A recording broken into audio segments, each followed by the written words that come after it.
Brasil fora da Copa. Eu me arrisco a dizer que essa eliminação, das que essa nossa geração acompanhou, né? A gente que vê Copa, tem uma grande galera aqui, uma grande parte da audiência que assiste Copa do Mundo desde os anos 90, tem muitas memórias de 90 para cá, 94 para cá, que é mais ou menos o recorte que eu estabeleço da minha idade aqui, pelo que eu acompanhei de Copas.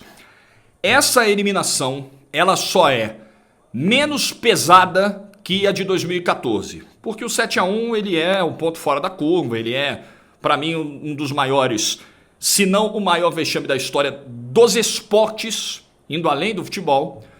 Essa vem logo depois, a eliminação para a Croácia.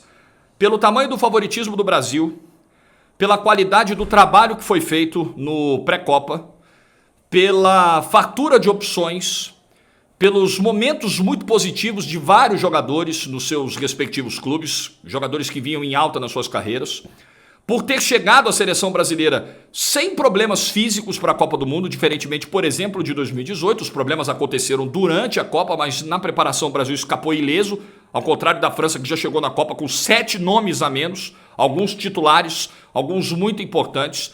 Então o Brasil tinha todos os ventos favoráveis.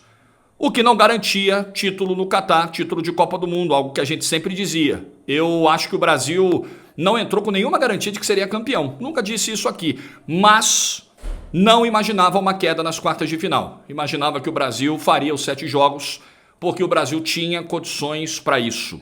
Então é uma derrota surpreendente também,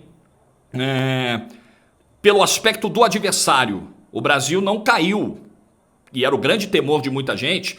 O Brasil não caiu por uma seleção de primeira prateleira da Europa. Poxa, o que será quando o Brasil enfrentar uma top 3 da Europa? A Croácia, apesar de ter sido vice-campeã do mundo em 2018, não estava nesse estágio. Não era uma seleção desse porte. Não era. Uma seleção envelhecida, uma seleção sem o mesmo refino técnico em algumas posições. O próprio treinador falou disso. O treinador da Croácia na semana do jogo falou, na última Copa eu tinha jogadores da Juventus, jogadores de grandes clubes, hoje eu tenho os caras aí do Dinamo Zagreb e tal, nesse nível. Foi para esse adversário que o Brasil caiu, um adversário que chegou na Copa do Mundo enfrentando nas eliminatórias Rússia, Eslováquia, Eslovênia, Malta e Chipre.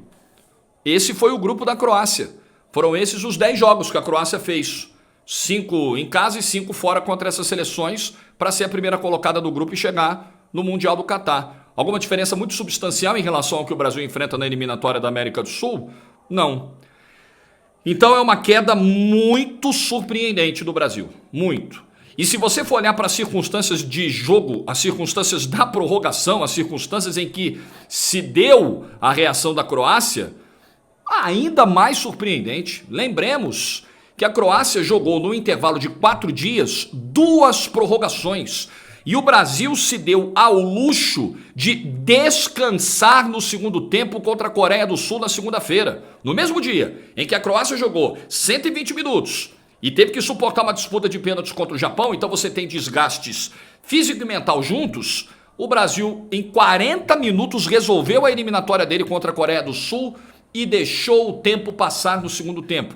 Esse mesmo Brasil que havia descansado todos os seus titulares no jogo contra Camarões na terceira rodada da Copa do Mundo. A Croácia não pôde se dar ao luxo de poupar todo mundo na fase de classificação, porque foi uma fase mais dura que a do Brasil. A Croácia, vindo dessa prorrogação contra o Japão, suportou outra prorrogação contra o Brasil e não apenas suportou. Ela toma o gol no último minuto do primeiro tempo da prorrogação e mesmo desgastada, com poucas pernas, com o acúmulo do jogo de segunda-feira, ela consegue uma reação faltando 4 minutos para terminar o segundo tempo da prorrogação. Gente, isso é muita coisa. E um gol que sai num contra-ataque, numa jogada puxada pelo Modric, que tem 37 anos de idade. Então, o Brasil não há defesa. Eu não vou aqui dizer que tudo foi ruim, que o trabalho não prestou. Eu não serei oportunista a esse nível. Não esperem de mim isso aqui. Que o trabalho foi mal feito, que tudo era uma porcaria, que os jogadores são supervalorizados, que o técnico da seleção não está capacitado para o cargo. Eu não vou fazer isso, porque esse é o caminho muito fácil depois de uma eliminação. Mas, ao mesmo tempo, quando eu olho para os 120 minutos da seleção brasileira, eu não encontro defesa para o que a gente viu hoje. O Brasil foi mal no primeiro grande desafio da Copa do Mundo. E não era o maior desafio possível na Copa. Porque o Brasil fatalmente pegaria Holanda e Argentina, que são seleções melhores, especialmente a Holanda. A Argentina que tem o Messi, apesar dos muitos problemas que tem, mas tem um cara que pode resolver a qualquer momento, coisa que a Croácia não tem nesse nível, apesar do Modric ser um extra classe, mas não no nível de um Messi. O Brasil pegaria numa final, provavelmente, uma França, que é a melhor seleção do mundo mesmo desfalcada, Portugal com muitas individualidades. Todos esses 4 possíveis adversários da semifinal em diante são melhores que a Croácia. E o Brasil não conseguiu competir minimamente contra uma seleção que não é primeira prateleira e está distante de algumas seleções que hoje ocupam a primeira prateleira do mundo. Não há defesa porque a seleção brasileira não produziu em campo contra a Croácia. O Brasil foi pior fisicamente, o Brasil foi pior taticamente, o Brasil foi pior mentalmente. A Croácia ditou o ritmo do jogo, a Croácia dominou o meio-campo, a Croácia anulou os pontas do Brasil. Vinícius Júnior e Rafinha foram sombras em campo do que foram em outros jogos na Copa do Mundo. Avisávamos, não esperem a repetição do que foi o jogo contra a Coreia do Sul, porque a Croácia não dará os espaços que a Coreia do Sul deu. O Juranovic simplesmente não deixou o Vinícius Júnior jogar.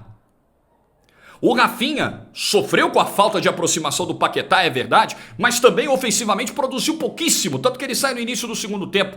O máximo que conseguiu fazer foi, de uma maneira ou outra, ajudar na recomposição ainda no primeiro tempo. O Tite saca os 2 pontas. Os 2 lados do campo, os setores do campo onde o Brasil melhor funciona, tem os seus titulares substituídos no segundo tempo. Isso é sintomático. O jogo do Brasil simplesmente não fluiu, não aconteceu. O Paquetá, este canal falou muito sobre isso. Paquetá foi sobrecarregado, foi sacrificado nesta Copa do Mundo para acomodar o Vinícius Júnior no time titular. Paquetá teve uma atuação ruim, muito abaixo, apesar de construir a jogada com o Neymar, a jogada do gol na prorrogação, no entendimento que relembrou os tempos de eliminatórias quando o Paquetá jogava pelo lado esquerdo aberto e teve o seu melhor rendimento com a camisa da seleção brasileira. Algo que não aconteceu na Copa, porque jogando ao lado do Casemiro como segundo volante, claramente o Paquetá não teve o seu potencial ao máximo extraído, não estava à vontade e não fez uma boa Copa, foi um dos piores em campo no jogo de hoje. Mais uma vez a dificuldade para encontrar o Richarlison. Mais uma vez a dificuldade de acionar o camisa 9. Lovren e Gvardiol, excelentes partidas, principalmente o Lovren, hein? Acho que hoje o Lovren jogou mais do que o Gvardiol, que faz uma Copa melhor que ele, que é mais jovem, tem 20 anos, é um zagueiro muito promissor, já está sendo até mesmo ligado ao Chelsea, sendo falado do Chelsea. A troca do Richarlison pelo Pedro no segundo tempo, ela não surtiu efeito, porque a questão não era o 9, era como essa bola iria chegar a esse camisa 9 da seleção brasileira. Alguns problemas que a gente viu hoje foram problemas repetidos. As laterais do Brasil... Isso eu posso dizer que é um erro pré-Copa já apontado por muitos e aí não é oportunismo abordar, é um fato. O Brasil chegou para um jogo eliminatório com o zagueiro improvisado de lateral direito. E com o lateral esquerdo, tendo que ser improvisado na esquerda, mas aí o lateral direito do outro lado, ok, porque aí você tem 2 laterais que se machucam. Acho que aí realmente é uma questão emergencial, ninguém leva 3 laterais para a Copa do Mundo. Mas a questão da lateral direita, ela precisa ser abordada. Não acho que o Militão tenha feito uma partida trágica. Mas o Brasil poderia ter tido mais fluidez pela direita, mais apoio do seu lateral direito. Eu falei sobre isso contra a Sérvia, acho que faltou um pouquinho no primeiro tempo, quando a coisa estava muito encrencada, um pouco mais de aproximação pelo lado direito do Danilo. Hoje você tinha o Militão, que não é lateral direito, que não tem tantas características ofensivas assim. Acho que foi um erro e estou à vontade, repito, para falar, porque isso não foi dito agora que o Brasil foi eliminado. Isso já foi dito por mim no pré-Copa, é só você pegar os vídeos aqui do canal. O Brasil toma um gol, gente. Gente, assim... O Brasil abre o placar no último minuto do primeiro tempo da prorrogação e toma um gol num contra-ataque, faltando 4 minutos para terminar o segundo tempo da prorrogação.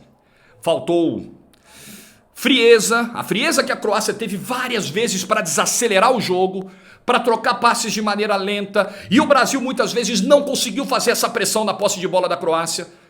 E algumas sequências de trocas de passe da Croácia duraram 1 minuto, 1 minuto e meio, com o Brasil olhando E a Croácia gastando tempo e colocando o Brasil muitas vezes na roda, o que o Brasil deveria ter feito no segundo tempo da prorrogação, com a vantagem na mão, com o desgaste da Croácia, com vários jogadores colocando a língua de fora, e o Brasil não fez. E com as trocas que o Dalit foi obrigado a fazer, que pioraram a qualidade do time da Croácia. E o Brasil não soube fazer. O Brasil tomou um gol num contra-ataque, num lance em que eu acho que o Casemiro tentou fazer a falta no Modric e não conseguiu. Não acho que tenha sido... Posso estar enganado. Quero até que você deixe nos comentários a tua visão. Não acho que tenha sido... o Casemiro pensou no cartão, ele poderia ficar fora da final porque ele já estava amarelado, seria expulso, ele não quis fazer a falta. Eu acho que ele pensou em fazer a falta e não conseguiu. No início da jogada com o Modric, ele mataria na raiz e aí sai o contra-ataque, o Brasil tomou o gol do Bruno Petkovic, que é um centroavante grosso, que errou várias no segundo tempo, que não entrou tão bem assim no jogo, mas é aquilo. Desvia no Marquinhos, entra... E o Marquinhos ainda deu o azar duplo, porque desvia nele e entra a bola do Bruno Petkovic e ele perde o pênalti decisivo. Sobre disputa de pênaltis, preciso falar também. O batedor principal deve sempre, na minha cabeça, como eu enxergo o futebol. E isso é um conceito que vale para todas as disputas de pênalti, é um conceito geral. Não diz respeito especificamente a este confronto da Copa do Mundo de 2022, só para as pessoas terem clareza nisso. O melhor batedor do time abre a série de cobranças e ponto final. Deveria ser assim sempre.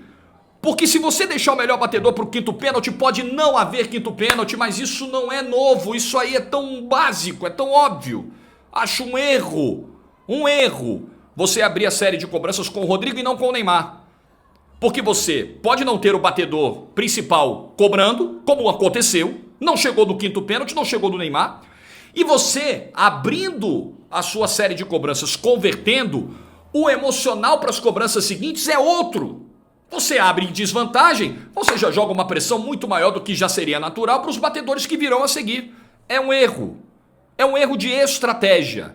É um erro de montagem de lista, é um erro de definição, na minha opinião, não apenas porque o Neymar não cobrou. É como eu vejo todas as disputas de pênalti. Eu sempre colocaria o meu principal batedor para abrir as séries de cobrança. Agora, o Neymar não fosse jogada individual genial do Neymar, o Brasil talvez não conseguisse marcar o seu gol na prorrogação.